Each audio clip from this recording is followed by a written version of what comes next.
That's really where it gets down to your theodicy, as we're talking about. Well, I do whatever I was determined to do. Leighton, honestly, I think some people think that every time that Leighton Flowers does the, well, I've been determined to not understand these things, that he's just trying to be funny. No, that is how he thinks. That is. It's not how I think. It's what you believe. And prove me wrong, Dr. White. Prove me wrong. Come on the program and say, I do not believe that Leighton was determined to believe what he believes. Come out and just say that. Because otherwise, you're not mocking me. You're mocking the true claim of your system. Now, lest you just think that I'm misrepresenting Calvinists, remember, James White touted the book by Bignon, the French philosopher. He touted his book as a defense of determinism, right? You've heard him on his program. You've seen it all over social media, this French philosopher, Bignon, being touted as one of the leading scholars in defense of this concept of theistic determinism. And let's just, instead of believing me, listen to what one of their leading scholars says with regard to what Leighton has been determined to believe and think. Okay, listen. Exhaustively describe reality. Okay. So determinism isn't the thesis that some things are determined. It's the view that all things are determined. And we'll get back to that because that matters in some of the formulation of the arguments. Okay, well, this raises a question then. So did God causally determine Calvinists like Kokel, Christ, Muller, etc., to disagree with you? The answer is yes. All things are determined. So yes, God did causally. Okay, so the Calvinists that disagree with theistic determinism, in other words, there are some Calvinists who believe in libertarian free will, like Crisp and others, inconsistently, but they do. They deny theistic determinism, and they disagree with the higher Calvinists who do believe in theistic determinism, and he asked them, did God determine them to do that? And he says, yes, that's exactly what happens. All right. Determine that. Okay, and it also raises another question. Leighton, you and I both used to be Calvinists, they say, right? They claim to be Calvinists. Yeah, that's fine. And I can take that as their word. I didn't know them. I don't have any reason to doubt that they were sincere Calvinists in the past. But yes, to answer that question, again, he's asking, well, that raises a big question, a conundrum somehow for the Calvinists. Did God determine us to leave Calvinism? And yes, I take them at their word. I say, yes, God determined that too. Determinism means all is determined. So just get this out of the way. Determinism means that everything is determined.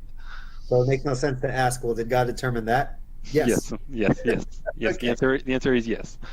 Okay, so not from me. That's from the leading scholar of the Calvinistic system. God is determined for Leighton Flowers to leave determinism and to believe what I believe. So he's laughing at and mocking what he himself believes and his leading scholars teach and believe. The namesake for their own systematic even believes these things. Let me pull it up on the screen if we have time to do this real quick. I know many of you have seen these things. There's nothing new here under the sun from what we've done, but I just have to point these things out because new people are tuning in every time we have a program, especially when we're answering someone like James White. Creatures are so governed, according to John Calvin, by the secret counsel of God that nothing happens but what he has knowingly and willingly decreed. In other words, God decreed Leighton's view against determinism, period. That's just a truism of their view. He's mocking it. He's mocking me saying something that's true about his system. Just keep that in mind. John Calvin, quote, "We hold that God is the disposer and ruler of all things, that from the remotest eternity, according to his own wisdom, he decreed what he was to do, and now by his power execute what he decreed. Hence, we maintain that by his providence, not heaven and earth and inanimate creatures only, but also the counsels and wills of men are so governed as to move exactly in the course which he has destined." In other words, he has destined the will of men, the will to do good or to do evil, to molest, to rape, to do all those things. That is in accordance with his divine will. Thieves, murderers, rapists, molesters, everything. According to John Calvin, quote, "Other evildoers are instruments of divine providence, being employed by the Lord himself to execute judgments which he is resolved to inflict."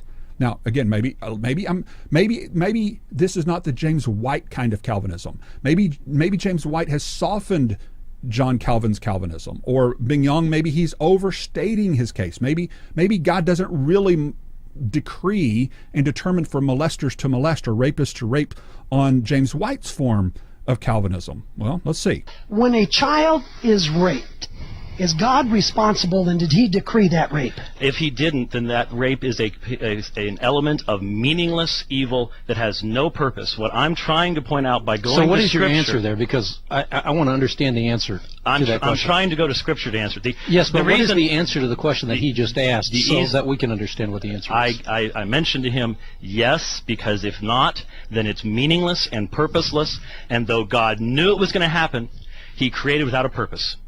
That means God brought the evil into existence. No, it was going to exist, but for no purpose, no redemption, nothing positive, nothing good. So he did decree it, and if he decreed it, then there's a meaning to it. It has meaning, it has purpose. Got it. Suffering, all suffering has purpose.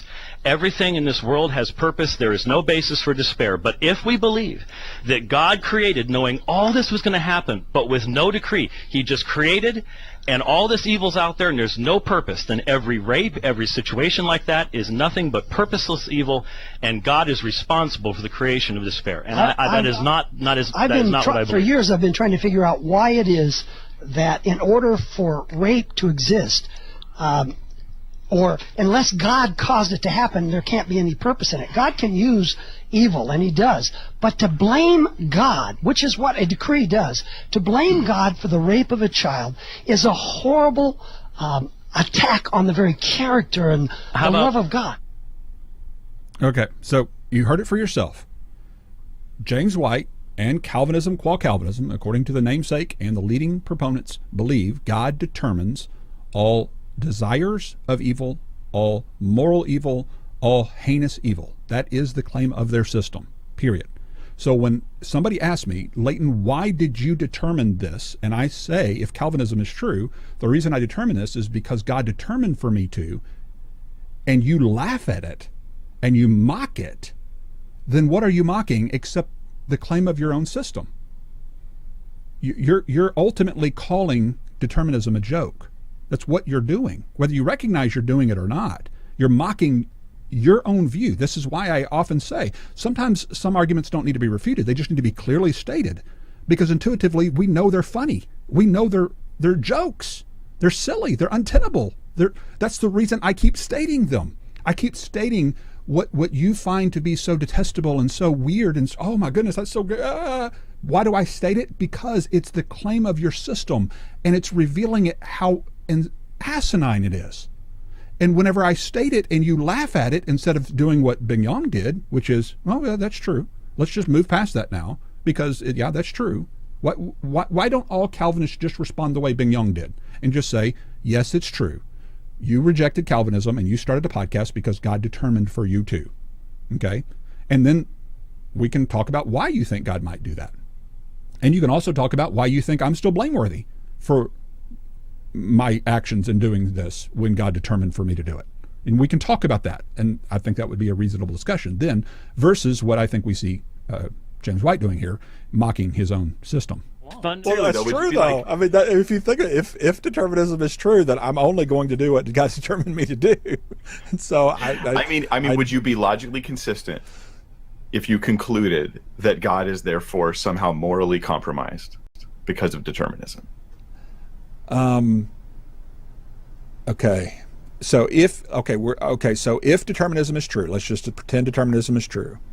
Yeah, which I am 100% on board with you. It's not true. Yeah, it's not accurate. I don't believe my it. Brain is trying to work around this, because obviously if determinism is true, I'm only going to determine what God has determined for me to determine. But see, that's all he's got. Okay. It's the claim of your system. I'm just stating the claim of your system, because he's asking me why would I do this? Well, the ultimate reason why I would determine my choice would be on determinism is because God determined it. That's just a fact of the matter. Now what he's trying to get me to answer is, could I logically conclude that while determinism is true, God is still morally good? That's what he's trying to get me to conclude, which I already reflected on earlier with regard to Roger Olson's perspective, that if I came to the conclusion that the Calvinism's version of determinism is true, I would have to conclude, as Roger Olson said, that God is monstrous, that God is immoral under that view. Logically, I would have to come to that conclusion, because That's the logic of it. Now, I could deny logic. In other words, I could say, well, it doesn't matter what my logic says. I'm gonna just deny logic. I'm just going to accept the antinomy. I'm going to accept the paradox. I'm going to accept the very quote that we gave from John Calvin. I'm just going to stop meditating on it and just accept the multi-orbed perspective. God determines pride, lust, and molestations, but God is good, and just accept it. The three quandaries of Jesus is a bigot, but because Jesus is a bigot, it's Jesus, and Jesus is the one who defines what's good and bad, and so you can't call him bad. So yeah, he's a bigot, but he's still good, and we just don't understand how he can be a good bigot. But he's a married bachelor, or whatever it is. It's just this logical contradiction. Instead of just going, no, Jesus isn't a bigot. Okay, God determines evil, but he's good. God decrees evil, all moral evil, but he's still good. And we just accept it. And if you don't accept it, then you don't accept our moral order. And instead of just going in and go, no, God doesn't decree moral evil. You've got that wrong. And that's what we're trying to push back on. That's why we're having this discussion. That is honestly, that a lot of people think it's just a joke, because it is a joke. But no, that is... Determinism is a joke. Correct. Mark it down, ladies and gentlemen.